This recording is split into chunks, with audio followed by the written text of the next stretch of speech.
Well, it's just another day in the neighborhood here. Just another day. Nothing to see here. Nothing special. It's just 24th of a month. It's September 24th, the year 2024. Welcome aboard, everybody. This is the Crushing Iron Podcast, and this is episode 800, the 800. Yeah, and, just another day. Just another day of knocking shit out, man. And that's maybe how we should start looking at our races. Just another day. Go do what you got to do. Just another day. Yeah, 800. That's a lot. Yeah. That's a lot of hours dedicated to, putting out happily the most mediocre but yet consistent podcast on the planet. You know how many hours that is, man? That's a lot of hours. I just calculated 33 and a change. So it's a little over a month. A little over a month of our life in the last 8 years is spent talking through these microphones to each other, out to the universe, to the 17 of our listeners. Come on, that's got to be worth something. A month. God bless. That's kind of insane. That's that many. Yeah, it's wild. Okay, not a month, a day. My hours are off. No, a month. Yeah, 18. I did 800 divided by 24. That's 800 hours. Yeah. My quick math tells me. It's a lot. Maybe I've always wanted to do like a triathlon, like a MDA telethon, triathlon, where we just go 24 straight hours and raise money for a good cause. Yeah. Oh yeah. Yeah. We could do that. It'd be called our ambassador show. It would have to be on Zoom though, for sure. Dumping water on our heads. I mean, honestly, that might be difficult for. I mean, we'd have to go in shifts. I'd obviously take the first shift. You'd take the second shift. Well, that's what they did. Jerry Lewis would take like 2 hours off, and Ed McMahon or somebody would come in and take over. Yeah, we definitely do shifts. Like the guys. I mean, that's got to be what Herb Street does for College Game Day. Gets on there College Game Day, talks all morning, preps up, does it all afternoon, then catches a flight, takes a snoozer, and then goes announces the evening game. Yeah. It's got to be something like that. Yeah, maybe we're looking at that for our 1000th episode. We'll just go 24 hours back to back and just knock it out. Yeah. Boy, that would be tough. But yeah. Well, let's table that. We had it's happy to be here again. Just another day, just 800 small incremental, drops in the bucket for the last 8 years, which is again pretty awesome. And again, we're happy to be here. Appreciate you tuning in today. It was a busy weekend. You had Maryland, you had Nice, you had a couple of the races, but we're kind of smack dab in that middle of the kind of the later season peak. Then you got Chattanooga this weekend. I think Augusta 70.3, New York 70.3. Every other weekend. This is the big, like if it's you're in North America, this is the big Ironman block of time. You got the couple early season races with Texas, and when Coeur d'Alene is in, it comes in and out. And then you got Lake Placid, which is a standard July. Then you got Wisconsin's kind of the North American kickoff of like the string of races with Wisconsin, Maryland. What else? Wisconsin, Maryland, Chattanooga. Then you got California, you got Arizona, you got Cozumel, you got Florida. It's just nonstop. And it is like they really back into it, which is, I would love it if they, eventually could find like another June or just like an odder month full, that's why Louisville was such a perfect time slot in that August spot for the full. I mean, I get it why they did the half, but yeah, it's nonstop. And we get questions, especially like this time of year with, every distance races is challenging. It presents its own, list of things to worry about, right? Whether it's your training, whether it's your longest ride, run, or swim, whether it's the course, whether it's how hard you're going to go, how fast you're going to go. But I always feel like the longer the race is and the longer a person's build, the more like anxiety gets like built up, and then they start to worry about absolutely everything. And that goes with, I think a lot of it plays like with the logistics. Yeah. 70.3 again, like it's still a long day, whether you're a 4-hour person or a fringe finisher at the 8.5 hour mark, it's still a long day, but it just seems so less daunting than the preparation, right, for a full. And if you've ever done a full and you go back from full training back to 70.3 training, it does seem like you're like basically not doing much. I mean, it's a significant shift in the volume and intensity, and it obviously fits into your life. But I think Ironman's proven that with their business model here recently is, they're getting new 70.3s like one or two like every year. I mean, everyone's going, not everyone, but it's a very, very popular distance, and it's allowing the fulls to kind of sell out and be more of a, have a more packed feel like they used to have. But it does every race. And again, the longer the distance and the longer you train for it, the more expectations you have, the more pressure you might put on yourself, and the more, I think like the more you get in like your feelings and the obsessive nature that triathletes get into with, worrying about what's going to go wrong. Like, Maryland, just gonna like go through the courses, Wisconsin, people worry about the hills and the pavement. They got Maryland, people worry about jellyfish, and for whatever reason, it floods every year. And people have to go through, like wade through water.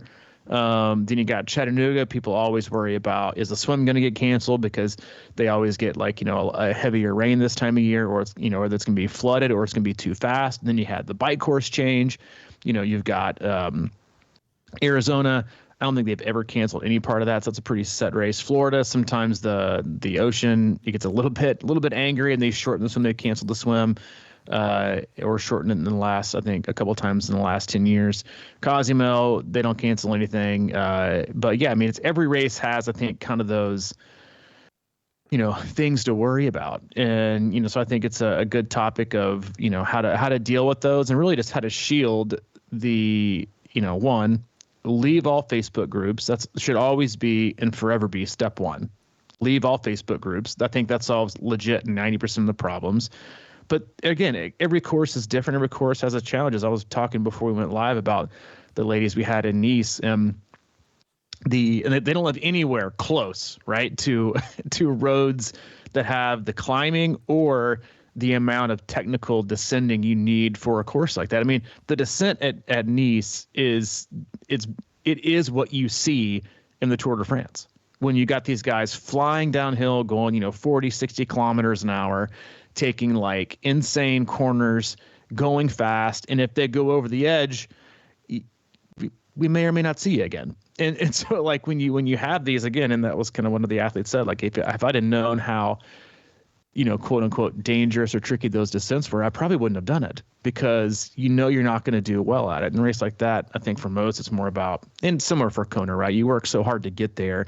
The day of the race, when you qualify for a world championship, it's more about the celebration of the journey. But still, every race has its challenges. And I think if we all went into builds, right, so the training for races and the race itself, understanding and just knowing that there are going to be unexpected challenges, I think we'd be better off. I mean, I think it's very similar to, what you say all the time. Once you get, no matter how fit you are, no matter what shape you're in, the last 10 miles of a marathon and an Ironman are going to suck.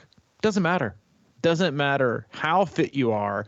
If you're moving at 7:30s or 13:30s, it's going to suck and it's going to be painful. And so to think otherwise is to just go ahead and tell yourself you're going to be walking at the easiest pace possible. And even then, it ain't that fun. So I think like, we get these visions of grandeur when it comes to having the perfect race, but there is no such thing. And I think it's just how well you're able to navigate a very tricky day. And again, I think if we go into these training blocks, assuming we won't be perfect, and then also going into races, assuming that there will be outside challenges, I think preparing, expecting things to go unplanned and imperfect, I think we'd actually set ourselves up for success in a lot more ways.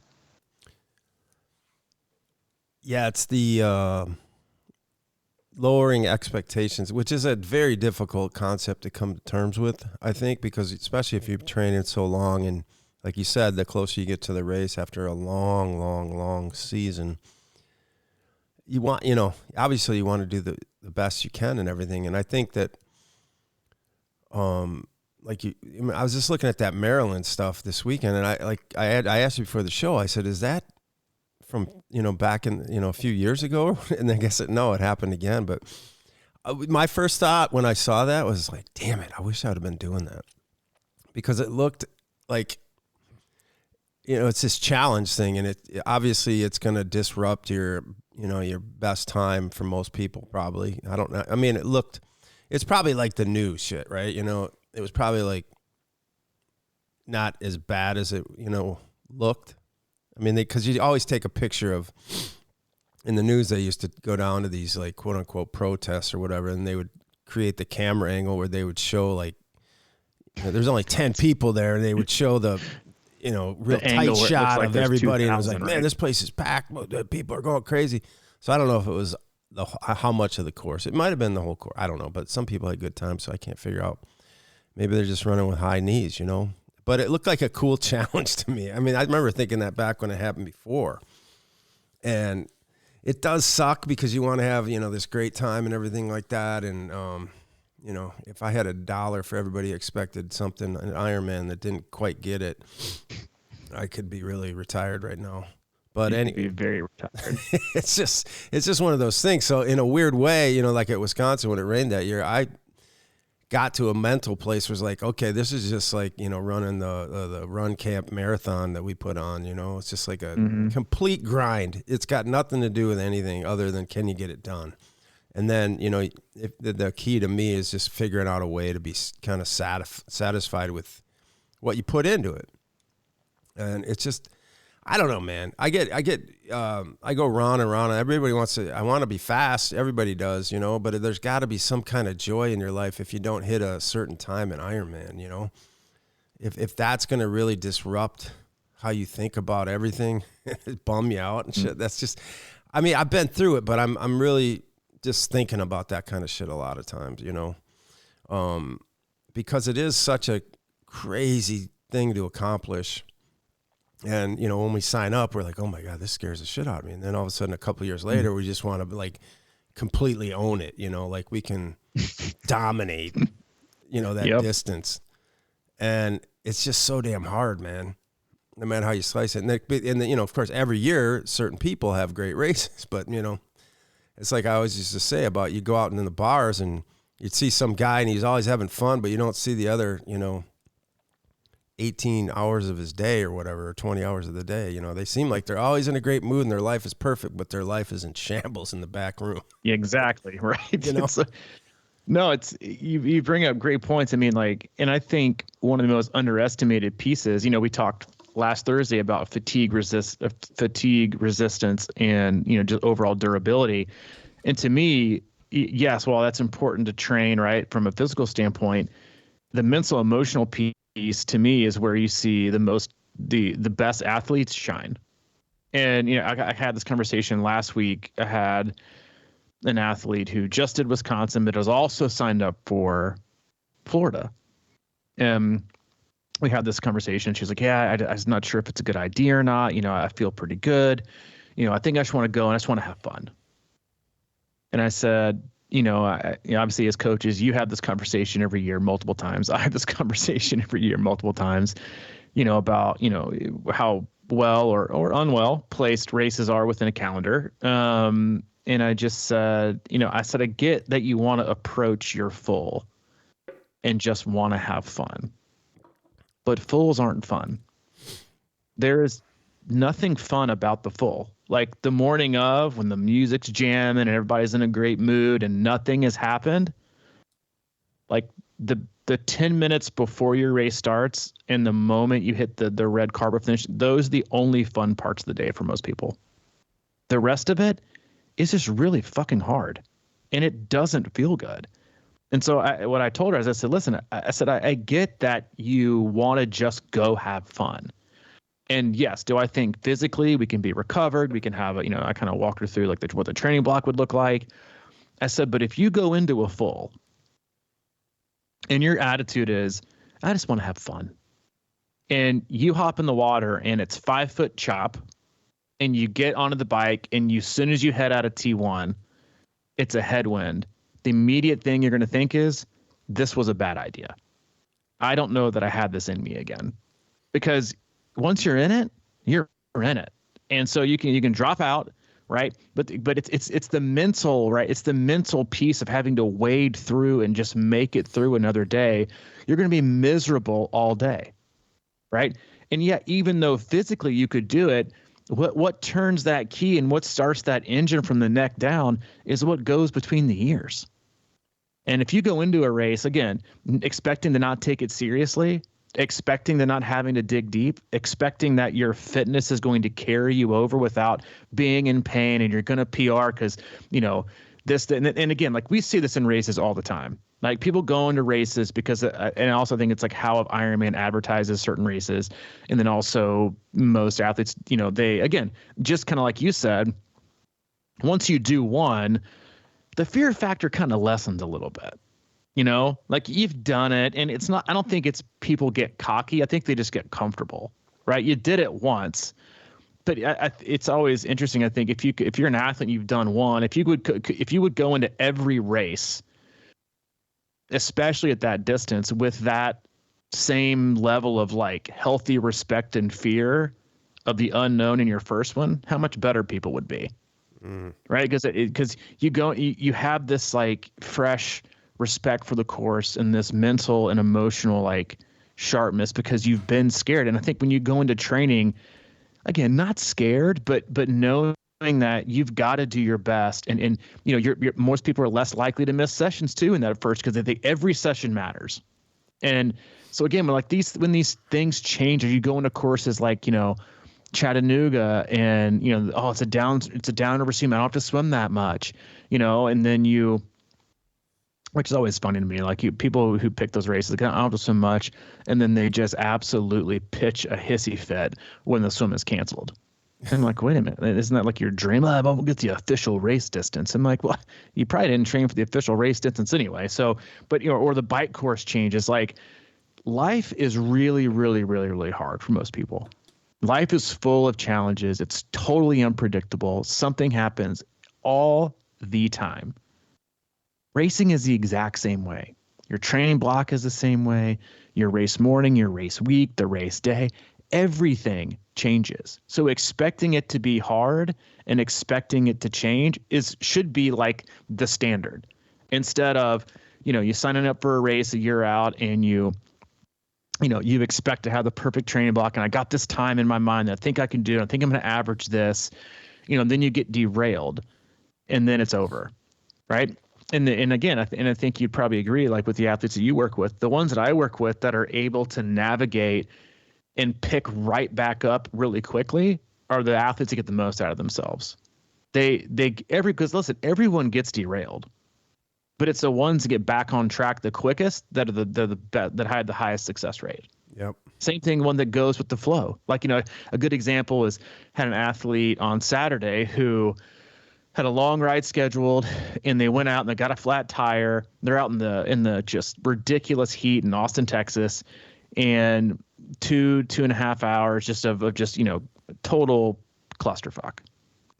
But got back, got inside, got the bike fixed, hopped on the trainer to go for a 250. To me, while the execution of the workout wasn't really great, right? Got to get the work done, still got time in. But was it consecutive 5.5 hours? No. But the mental fortitude in decision making it took to get all the way back home, because listen, the fact is 60-70% of people who had that situation, you know what they do after the mechanical, the tuner, they mail it in. It just wasn't my day. Stupid mechanical, and yeah, they might not have time because they have their family obligations, but like that piece, again, might seem so insignificant. It won't show up on your Strava. It won't show up in Training Peaks as a medal. It won't be, a new benchmark set from a physiological standpoint. But from a psychological standpoint, it's a huge metric to look at. Something bad happened. You dealt with it. You overcame it. You found a solution, and you got the job done. Wasn't what you predicted. Wasn't what you wanted, but you got it done. I came to the pool and I and I forgot my swim pods, and I couldn't listen to any music, so I just went home. Not going to cut it. Right? My AirPods wouldn't work, so I didn't run. Not going to cut it. Right? It's like we had these barriers of entry into the world of softness, and we're afraid to like walk in the door and make things challenging. And so again, like you think about the decisions or non-decisions that we make in training are perfectly representative of the ones you're likely to make or not make in race week and on race day. If you fall and crumble at the slightest sign of, and I even see this like you and I talk about software all the time. Like every run that I start, my feet and my knees feel like I'm 87. And so if I stopped every run with the slightest like 2 or 3 discomfort, I would probably never run again, ever. And so like when you look at little things like that, or again, there's athletes who we use this. My sponsor told me this a long time ago. He says, "Don't bring me problems, bring me solutions." And if you look at training in life that way, and you look at racing that way, don't bring me your problems, don't bring me your solutions, don't bring me your obstacles, bring me your solution. How can you overcome it? How can you look past it? How can you prepare for this? Those athletes are going to be the ones that are going to succeed, not the ones that are hopping on the panic party on their Facebook or text messages or threads, like looking and encouraging panic. Like those people those people panic for nothing anyway. But so if you're the resilient type and you've trained yourself by your decision making and trying to find a way to make things work, then on race day you're going to make the same things work. Whether it's a last minute course change like chat, whether it's a shortened swim, whether it's you thinking a wetsuit legal is now going to be non-wetsuit legal, whether there's wind on the bike, it's a drop bottle, it's a drop chain, it's a flat tire, it's a leak goggle, it's a drop my bottle in the run. Something's going to happen. You're going to make a mistake. Things are going to happen that you're not going to be a fan of. It's how you overcome it and how you choose to move through it and your attitude around that will set you up for success or failure on the day. Well, yeah, that's awesome. What you said about your athlete going out to have fun on an Ironman. The first thought I had was, I think that's okay if we reframe fun. And right, yeah, so you know true. what I mean? It's nice. Because it's not a big old happy. I mean, there's going to be times, obviously, there's a lot of spectators out there and they're cheering you on. And, I wish I could even remember those moments. I mean, it is nice. I think that is nice knowing that you have somebody up there waiting. And it's almost like I've always talked about Ironman as sort of this long journey back home. It's sort of like you turn that corner and you see the finish line and you feel like you got home and it's safe again. It's sort of this anxiety riddled day that you're out there and alone. It's kind of a controlled, walkabout or something where, you start seeing signs and you're coming around the corner and you're finally going to be back home where it's safe and everybody's going to love you again and it's going to be okay. But like, I think it was Jan Frodeno, right, that said, if you're overconfident because I like what you said about fear, a healthy fear of the day. And I remember how afraid I was of my first one.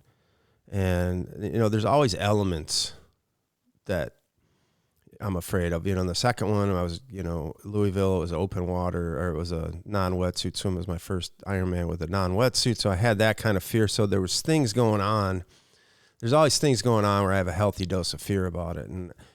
But you do get a little bit, sort of overconfident with it. And if you're too confident, you may have overtrained or whatever, but is that what he said? Something like that? Jan Frodeno. So there should be a healthy. Yeah, it's Sebastian Kienle. Oh, Sebastian Kienle. After he won it, he said if you're 100% confident going into your race, you've overtrained. Okay. Yeah. So that's the thing, right? Is like, you got to respect the distance. And that's obviously the quote that everybody says. And it's so true. I mean, every time I wake up from one of these things, I'm like, fuck, I got to go do that. I mean, it's like, it feels like a big, big day. And, so, most of the time lately anyway, I've gone into these things, with kind of I respect the distance and I have a confidence and I know I can do it, but you know, a little bit of a haphazard approach to training and things like that. So I know going in that, you know, I still have a confidence, like if everything goes right and I have a perfect day, I can have a solid race. But the last few years, that thing has blown up in my face, you know, relatively early, about, you know, halfway through the bike or something. And then, you know, that part of the fun of, you know, doing something amazing and having, you know, one of my best days or whatever, that's gone, right? So then I have to reestablish in my head why I'm even out here. Because it's like, damn it, man. Now you're just going to like trudge and slug along. And, you know, that's the thing that I think, you know, maybe people don't see it because, you know, it's just you out there. And I've been out there the last few years on, you know, kind of late on that marathon and not really happy about my decision to do the Ironman at that point. And it's a lot of, you know, effort just to stick around. And to me, that becomes my mantra.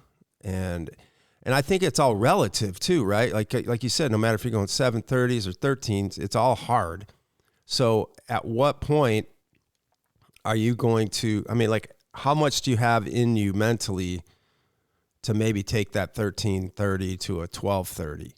Or, you know what I mean? So, or like, because I think you do. And I think a lot of times that's where we get conflicted. It's sort of like, what's the point? And, you know, like my point is always, I got to try to do the best I can with what I have right now. That's it. You know, that becomes my agenda. And it's not always pretty, but, you know, getting it done. And that's what I say is sort of like, yeah, a lot of these races don't go exactly how you, well, none of them go how you planned them. Yeah. And I think some days you have, you know, you have a day and it just happens. You don't really know why, or, you know, a lot of times. Because we've seen, you know, people super undertrained have really good races, and people that are trained perfectly have like shit races, and we don't know, you know, like that's always the thing, right? I mean, what do you think went wrong? I'm like, yeah, I don't fucking know. You know, sometimes you just, you know, we talked about that nutrition stuff. I mean, that can always play a huge role. It could be anything. There's so many variables, and that is, like, to me, one of the more intriguing things about the sport is that, you know, you kind of, like you said, you know, you get done, and the people that are most successful, quote unquote, in the sport, I mean, either with longevity or, you know, successful races and whatever, they're the ones that stick around and try and figure it out. You know, they don't just cash in the chips. It's like, that wasn't it. But if you can have fun in the figuring it out, you know, the problem solving, and like you said, bringing solutions or finding solutions, you know, I mean, I haven't done a shit ton since I've gotten done, but I've been working on little things that I feel like can make me, you know, just a better athlete. I didn't dive right back into swim, bike, run, you know, in a specific sense, but I've been really working on elements of my fitness that I think will help. And, you know, but, you know, it's a long ways away again to think about doing a race for me, but I do love the process and the kind of the investigative figuring things out. And it's just so interesting to me when we can talk about a race post-mortem and, you know, you can come up with like sort of reasons why it didn't maybe go the way you wanted, but it's still a mystery, man. And I think embracing that mystery and unknown is a huge part of the sport. And, you know, one, believing that you haven't, in fact, reached your pinnacle of performance, that there is more on the table, whether it's getting faster as you age, whether it's slowing down the least once you get to a point to where you kind of know your PR days are probably over, just because, you know, age waits for no one. And while there's still, you know, sometimes possibilities of PRs, it's more about, you know, limiting the difference in your best times and your new times. But again, like I think from an athlete standpoint, you know, we oftentimes get too caught up in the where can we be this time next year from a performance standpoint? Again, just feel it. We're just on a neck down here.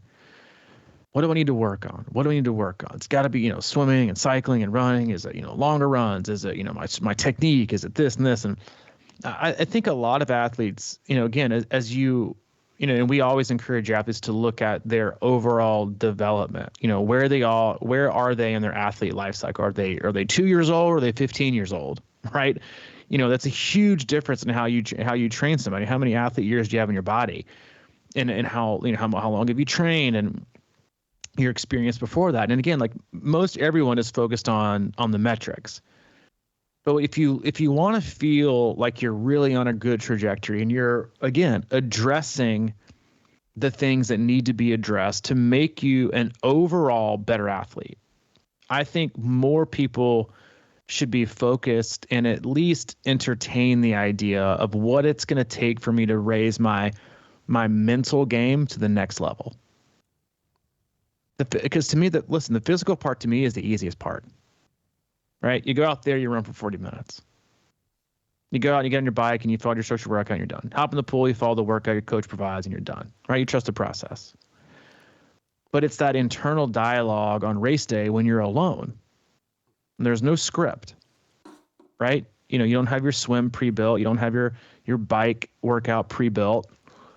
Sometimes your power, you don't have, a couple minutes to calibrate your power meter, make sure your tires are pumped up, hopping on my trainer. I got the fan turned on high. I got the AC on, 70. I got my 9 bottles sitting next to me. I got Zwift on this iPad. I got my favorite Netflix show on this iPad.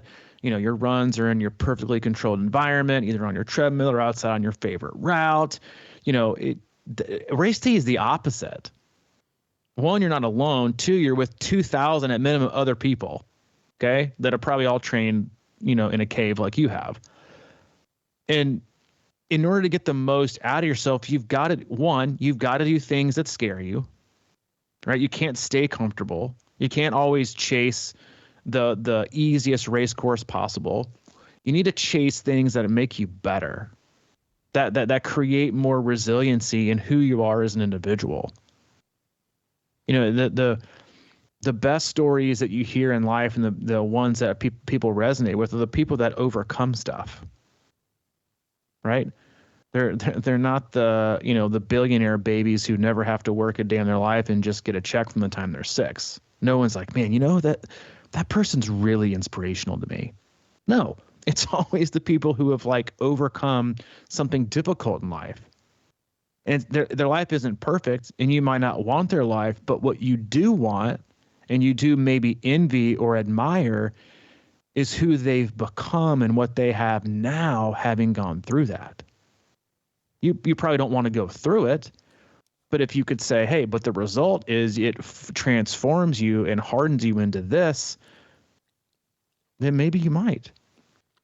So when you look for the easy way out and you avoid the hard, you take the flats, you avoid the hills, you only ride inside, you never touch outside, you don't want to ever practice open water, all these things, right? Like that shows up on race day. And so again, when you look for races and you look to ways to explore how to be better, a lot of it starts from the chin up, right? And again, picking races, this is the best time of year to go find hard. It's fun. The longer you are in the sport, especially the Ironman distance, the less you see people racing 5Ks and 10Ks or things that are super, super hard, right? If you're done with your year, you're looking at next year, and again, you want to go, what do I need to work on? Where's the volume going to change? And a lot of the conversations would be, well, 1, you be more consistent. 2, you need to learn how to stop racing with the brake on. You recovered in 2 days. You did not. You thought you gave it your all, but the recovery says you in fact did not. So where's the difference between what you feel and what reality was? So how can we break through that ceiling? How can we? And again, this too. Everyone has a different pain scale, right? Everyone's 10. It feels different than every other person's 10. Everyone's 1, everyone's 5. That's why RP is really telling when it comes to an athlete. Well, one person 6 might be, low zone 2. One person 6 might be like a zone 3. Everyone has a different pain tolerance too. And so when you think about ways to propel yourself forward, I think a lot of it comes to breaking through that. This was really hard, but was it? Or is it just what your acceptance and what your comfort level is with an effort that feels hard, right? And doing things that are challenging. And in races, go watchless or go try to go blow up at a race. Just go. Find out what your limit is. And a lot of times, most often, every time, it's so far above what you thought, and it really unlocks a new door. Again, physiological door. You now open. Now you can push harder. Now you can go higher. You don't have to be so reserved. And it's everyone's mentality is different when it comes to their approach, right? You have ones that want to go full speed like a Ferrari, and other ones that want to slowly cruise around the block like a 1980 Impala. I mean, like there's just differences in how people are wired. And again, you don't have to expect this out of yourself every day, nor should you, right? Sometimes the best thing you do for yourself is the easy walk. Take care of yourself, right? You don't have anything else to give today. But in the same core, like you shouldn't also go and chase going hard every day, but you should explore. Like, again, explore the limits of, again, like we talked about, I think last week, right? When the 4-minute mile was finally broken, 20 plus people broke it. It was that nobody's physiological, like what happens to their body. No one's fitness got better overnight, right? There wasn't like these 20 plus, guys across the country who woke up the next day after the 4-minute mile was broken and they were all just, I'm fitter today. No. They unlocked this possibility in their brain that it could be done. And I firmly believe that also led them to train as if they believed they could do it.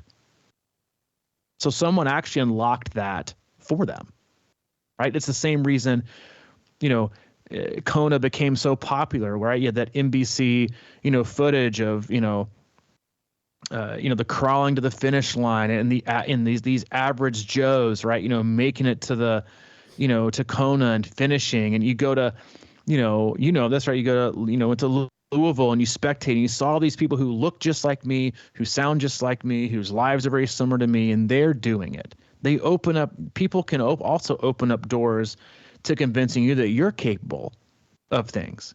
But then once you kind of step in the arena and you realize that you're capable, well, now you need to continue to do things that encourage you to keep pushing it, right? What other doors here? What other battle can I take on? What other challenge can I, accept? What other thing can I know that I'm fearful and afraid of, right?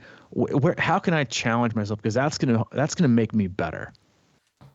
And then when it comes to training and going faster, like I'll be able to do more and surpass what I was able to do before. Because you can train all you want, you can be consistent as you want, but if you don't know what you're, where to get the next gear from, again, it's your mind telling your body to move and it can do it. Or it's your mind telling your body, we need to slow down and be careful. And this probably feels like too much. Right? Or I can't do this, or I had a flat, or it's just not my day. Right? And then you succumb to that feeling. And so you again, like, I think going back to like the fun conversation, like you said, it was perfect. Like reframing what fun feels like, especially in a full. Fun is overcoming and dealing with the hard. Right? Like I was listening to, I had a message sent to me over the weekend from an athlete, and he was going through this like whole thing about racing for this team and he said, "Oh, he goes, it sounds so super painful. It's going to be awesome." I was like, "What?" I was like, "You're the only people but that's the kind of fun I think you're talking about." Yeah. Right? He's like, "It's going to be so painful, dude. It's going to be awesome." And I was like, and it's such a great, healthy approach in that, like, his thought was, "Oh, it's going to be painful. I can't do it. Oh, it's going to be easy. I'm going to PR." Is, "Oh my God, it's going to hurt so bad. I'm going to love it." And so I think when you have that feeling, right, of, I'm game, even though you might suck at it, even though it's going to hurt, it's going to be uncomfortable, you're not going to love it, And again, like, we talk about run camp a lot. That's a lot of run camp. You're like, I'm game, whatever, let's do it. Right. It's about exploring, right? Not just what you can do physically, but what you're able to withstand mentally. And again, like, I think those are the doors we need to focus on unlocking a lot more than just the, how can I get 12 more watts here on the bike? Well, your training zone might dictate that, but the person in the organ that's going to take you there, it ain't your heart or your lungs or your legs, it's your brain. Your brain's going to have to tell you to take it there. And if it's too reserved and it's too fearful, it's not going to go there. So again, we have to keep working on training our brain, and we do that through experiences. You said something right toward the end there that says, it's kind of a facetious line, is about we need to slow down and, be careful. The one thing about my race just recently that pisses me off more than anything is that's what I did on the bike. And I took the approach, and I know we talk about it a lot, and it's, don't burn your biscuits and everything like that. But like you said, I don't think a lot of us understand that we have what we have, So at least for me, I don't know.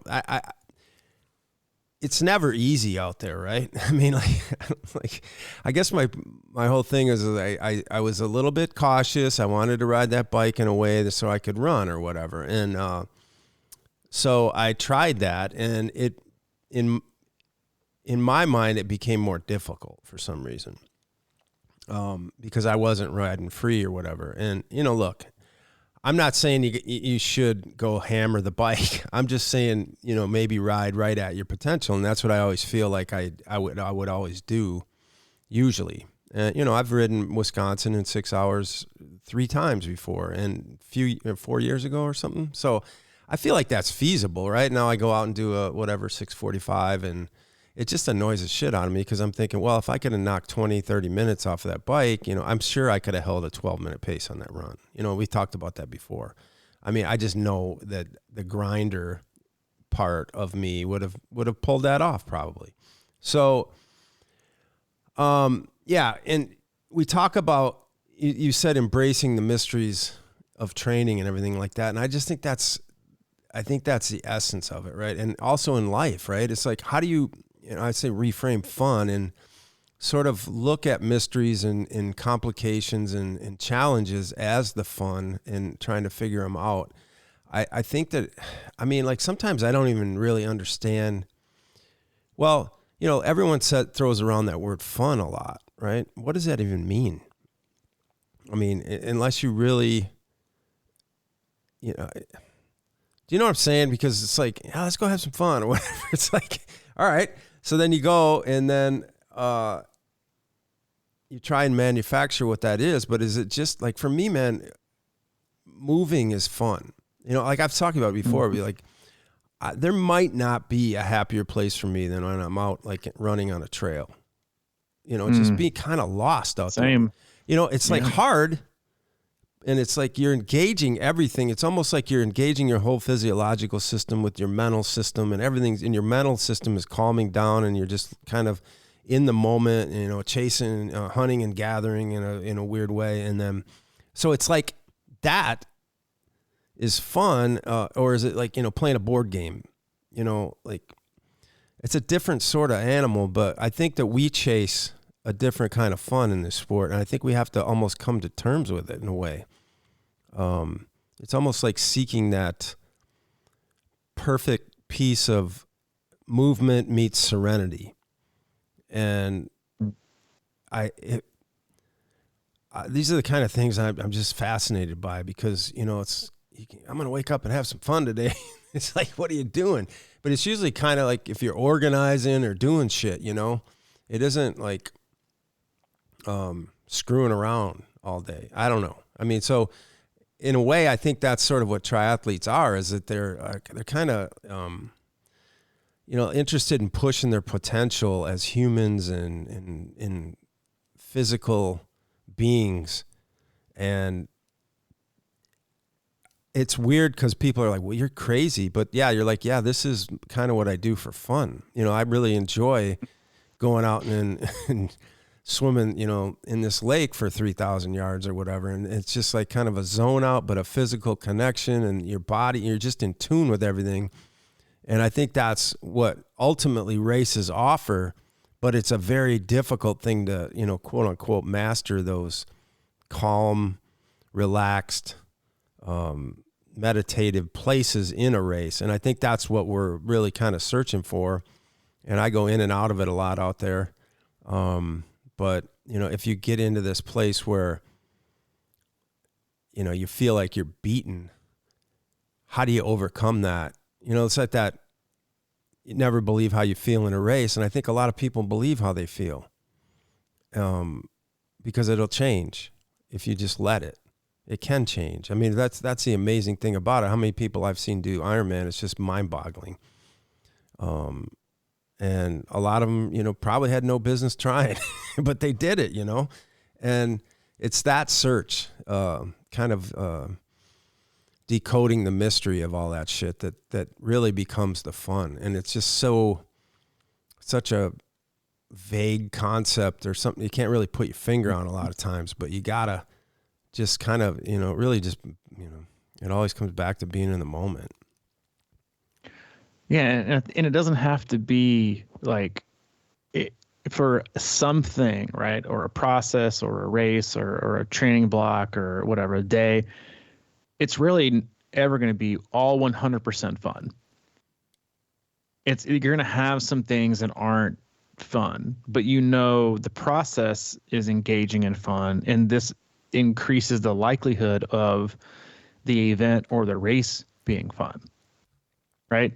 And again, I love what you said. It's how you frame the fun. Like, again, like going back to run camp is if you told anybody, hey, yeah, we run about, 40 to 60 miles in the woods on hard terrain and, in the lodge, and it's awesome. And we love it. They're like, you're an idiot. It doesn't sound fun at all. And the thing is it painful? Yes. Do your legs hurt? Yes. Is it challenging? Yes. All those things. But it's also really, really fun. And everybody gets very, very proud of themselves for accomplishing these things. And so when you look at, like, as commenting, or an athlete comments on yesterday's swim workout, it's like, yeah, I hate doing fist drill, I hate doing this. It's not very fun, but the results are fun. And I was like, yeah, perfect. Yeah, and that's really all we care about. Like, it doesn't have to be fun 24/7, right? But parts of it that lead us to what's fun, because winning is fun, getting faster is fun, getting fit is fun, being healthy is fun. Being part of a process, being consistent is fun. Having motivate, all these things are fun, right? Lack of motivation, not fun. Getting sick, not fun. Feeling like trash because you ate like a 12-year-old at the state fair, not fun. Getting hurt, not fun. Having a bad race, not fun. Having a bad workout, not fun, right? We all have these parts and pieces of our life that just aren't fun. I mean, welcome to life, right? Paying bills, not fun, right? Getting up and having a responsibility in the morning, not fun. Having said that, doing the things that have to be done to create the total journey or process that you want to, that has like an overarching theme of fun, that is important. That is fun. And I had kind of like a similar conversation with Hayden this morning. He's like, can you please come outside and throw football with me? And I was like, yeah, give me 5 minutes. Let me finish up this email, and then I'll be out there, and we'll have 10 minutes. 10 minutes every day. You leave for school at 8:25, 8:15 every day. I'll come out there and we'll throw. And his little neighbor friend comes over and we throw football, and they try to moss each other and all. It's funny. But so he said, why can't you come out now? I said, well, listen, I have something to do. I said, I have a job I have to do, but also, and not all of it's fun, but what it also does provide me is it also allows me to be pretty much home every single day when you get home from school, which isn't the case for most parents. And so there's parts of things of your life that aren't fun, right? But those parts are a very small cog in the total wheel of the process that you love, that is fun, right? Being able to be home when Hayden gets home from school almost every day is fun for me as a dad. Like yesterday, we went up and played tennis at 4:30. Like if I had a 9-to-5 job or to answer somebody else, not fun, right? But also, like, you don't have the stress of, like managing athletes. It's like I think we get, we get these definitions that fun is fun all the time, right? Or same thing with hard and easy, but that's just it's always a flow. But if you feel that the overarching theme and the effort and the intention of what you're doing is, and the end goal is fun, and then what that feels like or what that looks like for each individual person is also vastly different, then you can get over these humps, right? These obstacles, these things that aren't necessarily fun. You know what? Staying in your house is fun. Getting evicted, maybe not fun, right? It's like these, but you have to work to do that. So the training process to me in races and everything we do and how we approach things, like it's how you, again, I think we get so caught up and we become such prisoners of the moment and so we've become such a reaction based nation. Everything deserves a reaction. Why didn't you say anything, or why were you so silent, or you were too loud? I'm like, to me, a lot of times the best reaction is no reaction, right? It's to stay calm. It's to stay composed. It's to be understanding. It's to, you can be disappointed or outraged or happy or exuberant without going to each end of the spectrum. And I think, I see this with athletes a lot. Like you see these gigantic mood swings that are all in going pro to, I think I'm burnt out. I don't really want to do this anymore. And when the pendulum swings so far in one direction, it is almost guaranteed to swing the equal amount the other direction. And that's not fun, right? So like getting too high, getting too low, to me, those aren't fun either. And it's not about, you don't look like you're having a lot of fun. Like this is my fun face. This is me having a good time. But what happens is if you have like these like insanely high standards for what fun is or what, success is, then, I think the level and the height of the ability to fail is also a lot higher. And then that increases. And then when it happens, you fall hard, and so when you go into these races, again, like there's, optimist, realist, whatever you want to call yourself, like realist is where I tend to usually fall, but, being optimistic that you can overcome anything is, I think, a true level of confidence that not everyone has, I say it to each other all the time. We've said it in the last, 8 years, we'll figure it out. That's not like swinging all the way in one direction that we have like this concrete plan, or also being totally, utterly devastated. So it's like, we'll figure it out. We'll make it work. And you make it work. And again, and that is fun. And so again, like when you look at how you train, how you race, where you are, mentally, where you are emotionally. And again, no one expects you to be able to dig that deep all the time. You can't, it's impossible. No one can, right? Because life demands certain levels of energy from you each day that some days you just don't have it. And some days that life drains you, and some days the energy, or some days life gives you energy. Some days it takes it, right? And that's very, impactful for how you want to train and how you can dig deep, and so again, like the more you ignore things from the chin up, the more you're really doing everything from the chin down a disservice. Because your brain and how you feel and how you can think through things is the captain of your ship, and you can put on autopilot if you want to, but take the captain of the Titanic, for example. It doesn't work out very well all the time. And so like if you got to be able to navigate, you got to be able to push through, you got to be able to make adjustments on the fly. And if you don't practice that in practice, you cannot expect to execute it at a high level on race day when it matters, which again, I'll never understand why people don't practice changing their tire. I'll never understand it. It takes like minimal amount of time, very, very, very little time. And they just don't practice. And then a race day, they hope it doesn't happen. And then when it does, they're done. Right. And it's just like the attitude people, you can see it. Like I was actually the most blown away from watching Ironman World Championships in Nice, watching the ladies, wasn't honestly any of their performances. A lot of performances are great. I thought it lacked a lot of star power, just coincidentally with Reef retiring earlier in the year, Lisa Charles Barkley bailing the day before. And then Annie Haug, who was my race favorite, got a flat like 200 meters out of transition. She came on the air and commentated for a while.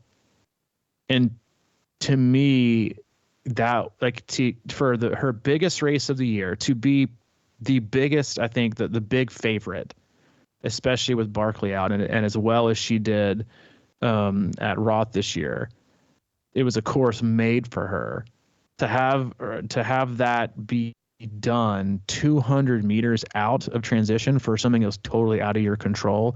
To see her come back out and talk and commentate and give feedback and talk through it with the attitude she did, I was blown away.